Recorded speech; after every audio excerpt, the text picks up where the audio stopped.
এই জীবন যেন বহতা নদীর মতো, চলার পথে কত বাক মোহনা শত, আছে আরো দ্বন্দ্ব আলো আধারের, বেছে নিতে হবে তাই পথ আমাদের। আসসালামু আলাইকুম প্রিয় দর্শক, আপনারা যারা দেশে আছেন প্রবাসে, সবাইকে জানাই অনেক অনেক প্রীতি ও শুভেচ্ছা। শুরু হলো অ্যান্টিবা আয়োজিত এবং লাভেলো নিবেদিত টক শো আলোকপাত। আমাদের আজকের বিষয় রাহমাতুল্লিল আলামিন। আপনাদের সাথে আছি আমি জয়নুল আবেদিন আজাদ। আর আমাদের আজকের আলোচ্য বিষয়ে কথা বলবেন বিশিষ্ট আলেম শাইখ আহমদুল্লাহ। আসসালামু আলাইকুম রহমতুল্লাহ বরকাতুহু। প্রিয় দর্শক, আমরা রাহমাতুল্লিল আলামিন আমাদের প্রিয় নবী হযরত মুহাম্মদ মুস্তাফা সাল্লাল্লাহু আলাইহি ওয়াসাল্লামকে খুবই ভালোবাসি, কিন্তু সাথে এই বিষয়টিও আমাদের মেনে নিতে হবে, স্বীকার করতে হবে, এই মহান নবী শুধু মুসলমানদের নবী নন, তিনি পুরো সৃষ্টি জগতের জন্য রহমত স্বরূপ।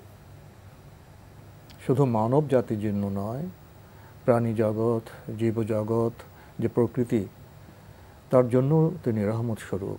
তার বক্তব্যে, আচরণে আমরা সবাই উপকৃত হতে পারি।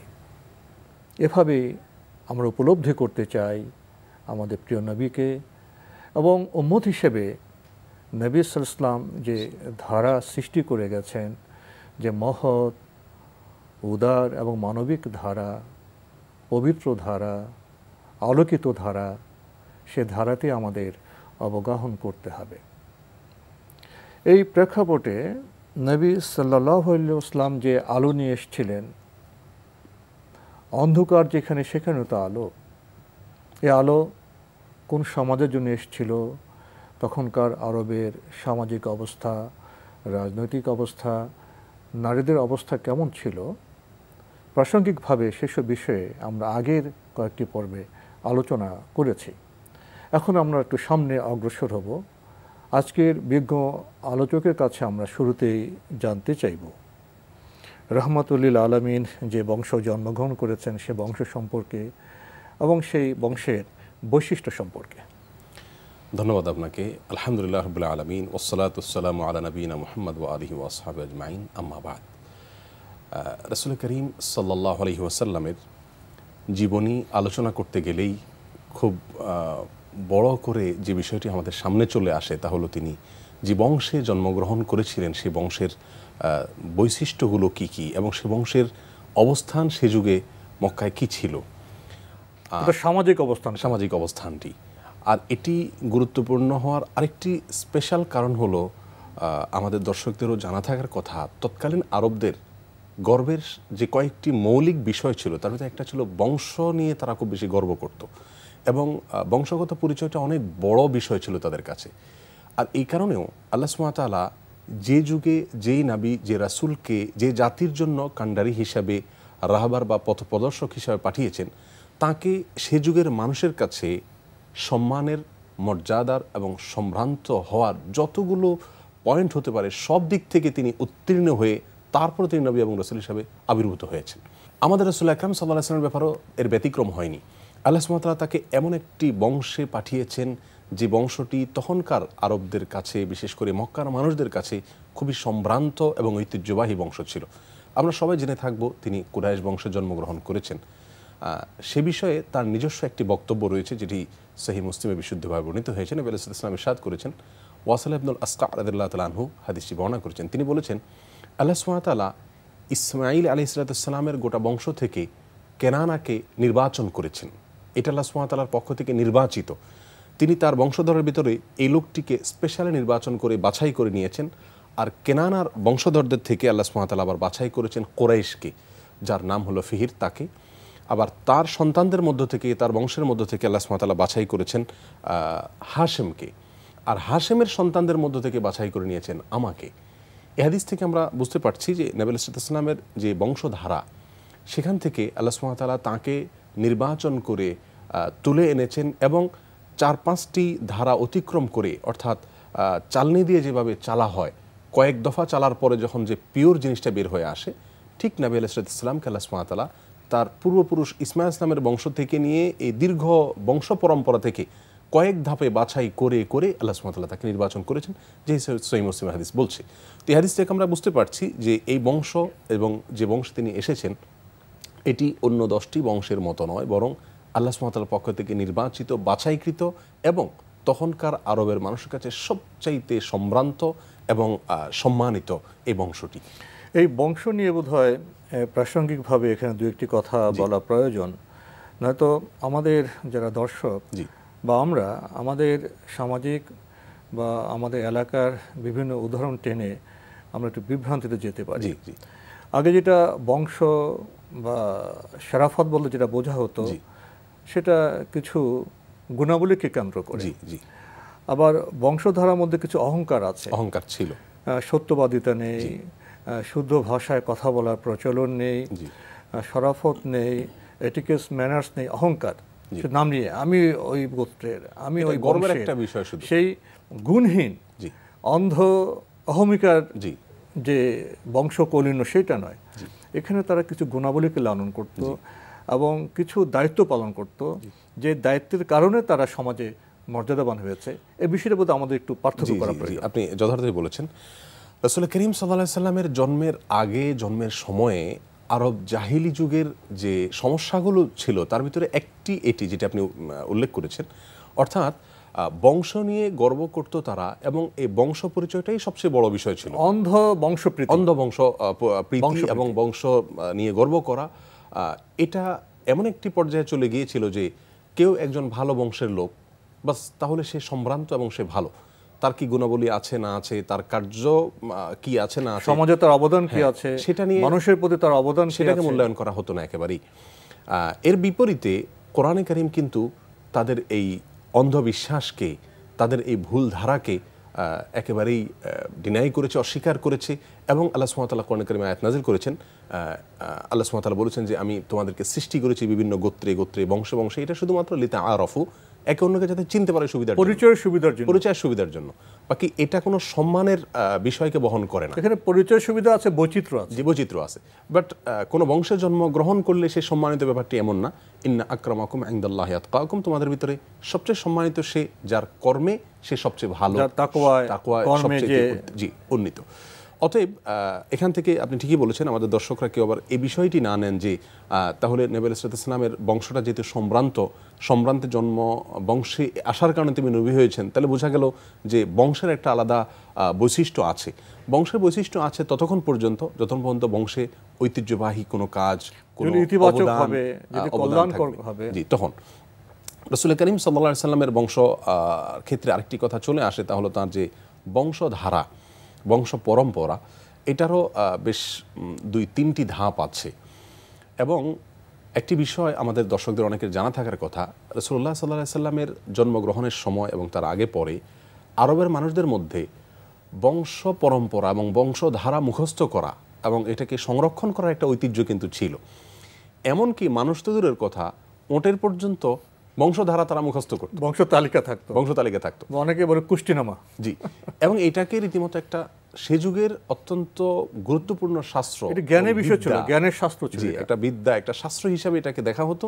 এবং মানুষ এরকম শত শত বংশধারা মুখস্থ করত। আর কেউ একটা কবিতা লেখা হতো, আড়ানো হতো, মেলায় পড়া হতো, এবং মেলা রীতিমতো যে বিতর্ক প্রতিযোগিতা অনুষ্ঠানগুলো হতো, সেখানে রীতিমতো বংশ নিয়ে গর্ব করা হতো এবং এক একজন কে কার বংশধারাকে কত দীর্ঘ পর্যন্ত নিয়ে যেতে পারে, এগুলো তারা খুব গর্বের সাথে বলতো, তারা এগুলো খুব উপভোগ করতো। তো রাসূলুল্লাহ সাল্লাল্লাহু আলাইহি সাল্লাম যেহেতু সেই জাহিলি সমাজের ভেতরে এসেছেন, আল্লাহ সুবহানাহু ওয়া তাআলা প্রথমত তাদের কাছে বংশধারা মুখস্থ রাখা, সংরক্ষণ রাখা, এটা একটা গুরুত্বপূর্ণ ইস্যু ছিল। এই কারণে যে এর ফলে তারা গর্ব করতো, আমার বংশে অমুক অমুক আছে, অতএব আমার বংশটা ঐতিহ্যবাহী, আমার বংশটা সম্ভ্রান্ত, আমার বংশটা ঐতিহাসিক, খুব মর্যাদাপূর্ণ বংশ। এটা প্রমাণের জন্য তারা ধারাটা মুখস্থ রাখতো। আর দ্বিতীয় কারণ ছিল এই যে সে যুগে কিন্তু আমাদের বর্তমান সমাজ ব্যবস্থার চাইতেও বেশি মানুষ যে দিকটি খেয়াল করতো সেটা হলো যে বৈবাহিক সম্পর্কের মাধ্যমে যদি কেউ কারোর জন্ম না হয় সেটাকে ভালোভাবে দেখা হতো না। বংশধারা মুখস্থ রেখে মানুষ প্রমাণ করতে চাইতো যে আমার 20, 30, 40 সিঁড়ি পর্যন্ত বাবা, দাদা, পর্দাদাদের নাম আমি বলে দিচ্ছি, আমাদের পরিবার আছে, আমাদের বংশ আছে, আমরা সম্মানিত ব্যক্তি, আমরা উড়ে আসিনি বা আমাদের পরিচয় আছে, অবৈধ পদ্ধতিতে হয়নি, এই বিষয়টিকে বোঝানোর জন্য এই বংশধারাকে তারা মুখস্থ করত। যাই হোক, আমাদের রাহমাতুল্লিল আলামিন সাল্লাল্লাহু আলাইহি ওয়াসাল্লামের যে বংশধারা, এটার 3টা ধাপ আমরা ইতিহাসের বইগুলোতে পাই। একটা ধাপ হলো তার থেকে নিয়ে শুরু হয়ে যেটি শেষ হয়েছে আদনান পর্যন্ত। আদনান হলেন, আমরা ইতিপূর্বে বোধহয় প্রথম বা দ্বিতীয় এপিসোডে আলোচনা করেছিলাম এই বিষয়ে, রাহমাতুল্লাহ আলামিন সংশ্লিষ্ট বিষয়ে, যে আদনান হলেন ইসমাইল আলাইহিস সালামের বংশের এমন একজন লোক যিনি বহিরাগত আরব বলা হয়, মক্কায় এসে বসতি স্থাপন করেছেন। মূলত তারা অরিজিন ছিলেন ইরাকের, হাররা হয়ে ফিলিস্তিন হয়ে তারা মক্কায় এসেছিলেন। তাদেরই গোড়া এবং গুরু হলো আদনান। এখন সৌদি আরব সহ গোটা আরবদের দুটি যে প্রধান শাখা, আদনান এবং গাহতান, এই গাহতান যারা অনেক আগে থেকেই এই এলাকায় বসবাস করত, আর আদনান যারা পরবর্তীতে এসে বসতি স্থাপন করেছে, এই আদনান পর্যন্ত নবী ইসলামের বংশধারা চলে যায় এবং এখানে 20 জন পুরুষ পাওয়া যায়। 20 পুরুষ পরেই আদনানকে টাচ করা হয়। তো আদনান পর্যন্ত যে 20 পুরুষ, এটা একেবারে দিনের আলামত পরিষ্কার। এ বিষয়ে কোনো ইতিহাসবিদদের মতো পার্থক্য নাই যে এখানে কারা কারা ছিলেন। আবদুল্লাহ ছিলেন, তারপরে আব্দুল মুত্তালিব ছিলেন, তারপরে হাশেম ছিলেন, আব্দুল মানাফ ছিলেন। এভাবে যেতে যেতে আদনান পর্যন্ত যে 20 জন, যে বংশ, যে পরম্পরা, যে বংশ পরম্পরা, সেটা ঐতিহাসিকভাবে খুবই সুনির্দিষ্ট, জি সুনির্দিষ্ট। এই ধারার এই পর্যন্ত, অর্থাৎ 3টা ধাপ তো আছে, রাসূল আকরাম সাল্লাল্লাহু আলাইহি ওয়াসাল্লাম থেকে নিয়ে আদনান পর্যন্ত এই ধাপটি একেবারে সুনিশ্চিত। বেছে নিতে হবে তাই পথ আমাদের। রাসূলুল্লাহ সাল্লাল্লাহু আলাইহি ওয়াসাল্লামের বংশের 3টি স্তর বা ধাপ রয়েছে। প্রথম স্তরে তার থেকে নিয়ে আদনান পর্যন্ত তার পূর্বপুরুষ, এখানে 20টি সিঁড়ি আছে, 20 জন পুরুষ আছে। এই ধাপটা মোটামুটি সুনিশ্চিত এবং সব ইতিহাসের কিতাব বইগুলোতে একই রকম এসেছে। দ্বিতীয় ধাপ যেটি, সেটি হলো আদনান থেকে নিয়ে ইব্রাহিম আলাইহিস সালাম পর্যন্ত। এই ধাপে প্রায় 36 থেকে 40 পুরুষ পাওয়া যায় এবং আরও অনেকগুলো মত পাওয়া যায় এক্ষেত্রে। এবং এই ধাপটি কতটুকু অথেন্টিক এবং যে নামগুলো এসেছে ইতিহাসের বইতে এটা কতটুকু গ্রহণযোগ্য সে নিয়ে বিস্তর মত পার্থক্য আছে।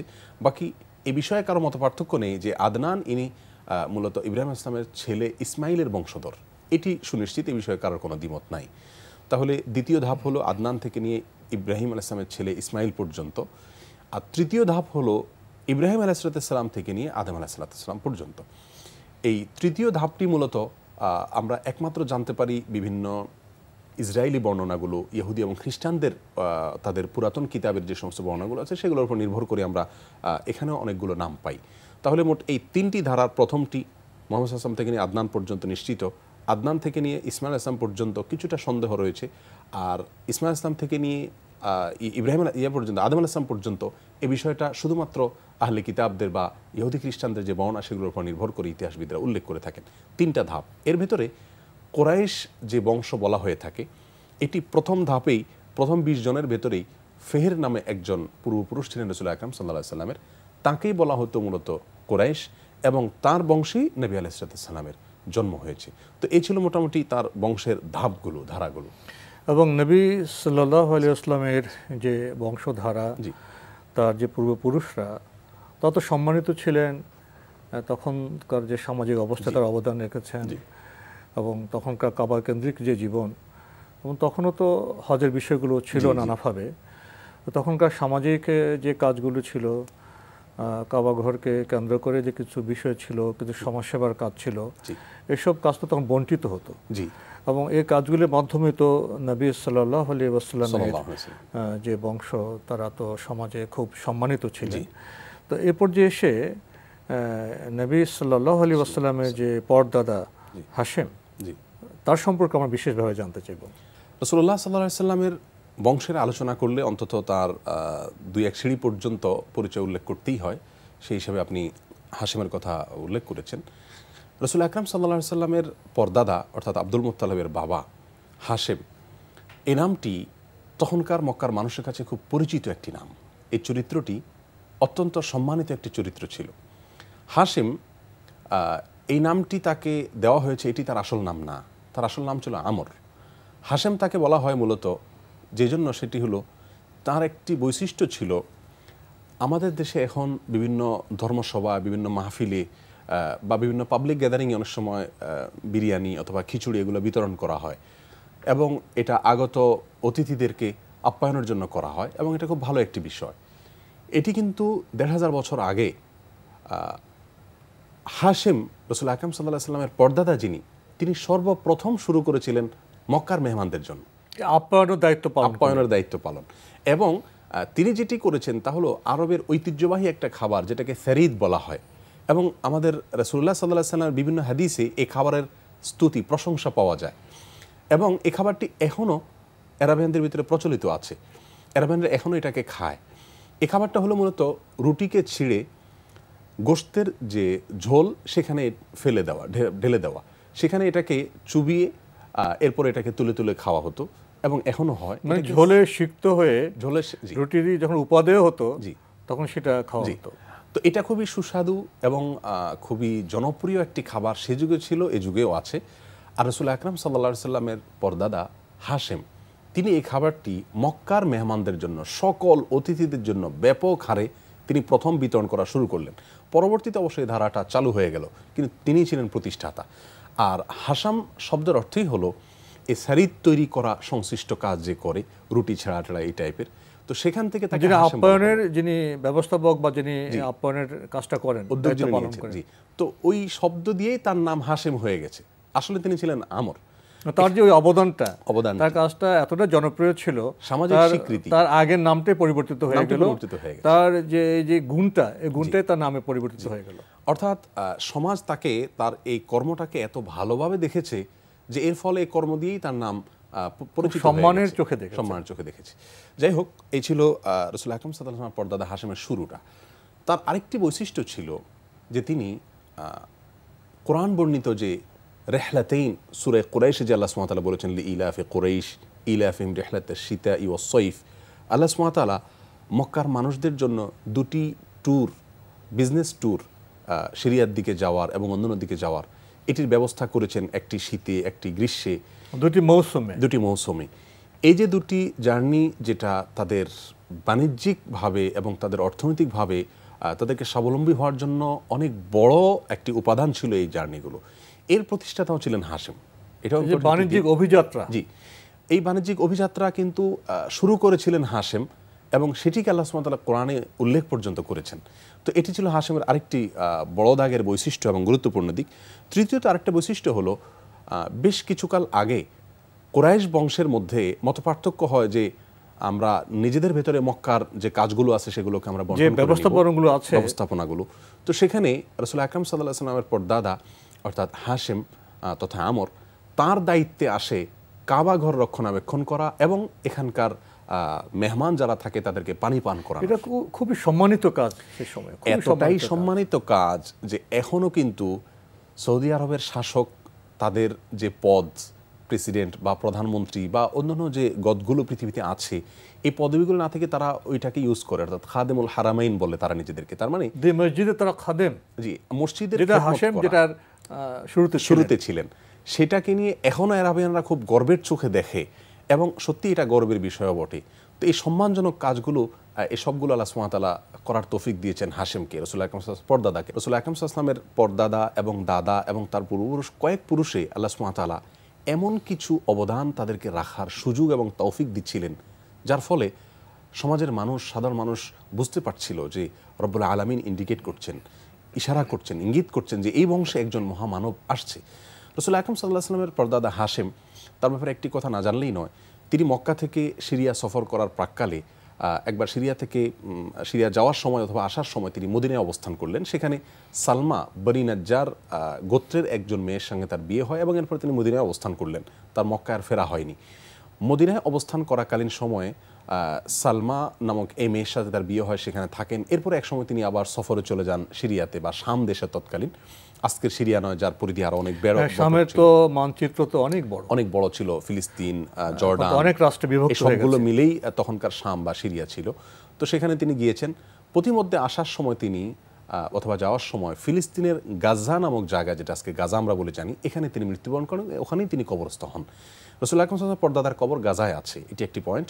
আর সেই সাথে রসুল আকরাম সাল্লাল্লাহু আলাইহি ওয়াসাল্লামের পর্দাদা তিনি আর ফিরে আসতে পারেন নাই, কিন্তু তার পর্দাদির গর্ভে আব্দুল মুত্তালিবের জন্মগ্রহণ হয়, অর্থাৎ ইনশাআল্লাহ আমরা এইসব বিষয়ে সামনের অনুষ্ঠানে আমরা ইনশাআল্লাহ আরও জানার চেষ্টা করব। তো আজকে আমাদের এখানে শেষ করতে হচ্ছে। শেখ আহমদুল্লাহ, আপনি কষ্ট করে আমাদের স্টুডিওতে এসেছেন, সময় দিয়েছেন, সেজন্য আপনাকে অনেক ধন্যবাদ। আপনাকে অনেক ধন্যবাদ। প্রিয় দর্শক, আমরা এতক্ষণ দেখছিলাম এনটিভি আয়োজিত এবং লাভেলো নিবেদিত টক শো আলোকপাত। আমাদের আজকে বিষয় ছিল রাহমাতুল আলামিন। আমাদের এই অনুষ্ঠান আপনারা এনটিভি অনলাইনেও দেখতে পারবেন, ভিজিট করুন www.ntvbd.com। এছাড়া ইউটিউবে এবং আমাদের ভেরিফাইড ফেসবুক পেজে অনুষ্ঠান দেখতে পারবেন। প্রিয় দর্শক, রাহমাতুল আলামিন, সৃষ্টি জগতের জন্য যিনি রহমত হিসেবে আবির্ভূত হয়েছিলেন, তার উম্মত হিসেবে আমাদের আচরণ, আমাদের তৎপরতা জাতির জন্য, পৃথিবীর জন্য কতটা কল্যাণকর, সেই আত্মসমালোচনা বোধ হয় খুবই প্রয়োজন। আমরা সামনে আরও জানব, আমরা আরও আলোকিত হওয়ার চেষ্টা করব ইনশাআল্লাহ। প্রিয় দর্শক, মহান আল্লাহ আমাদের সবাইকে নিরাপদে রাখুন, রাখুন শান্তিতে। আসসালামু আলাইকুম।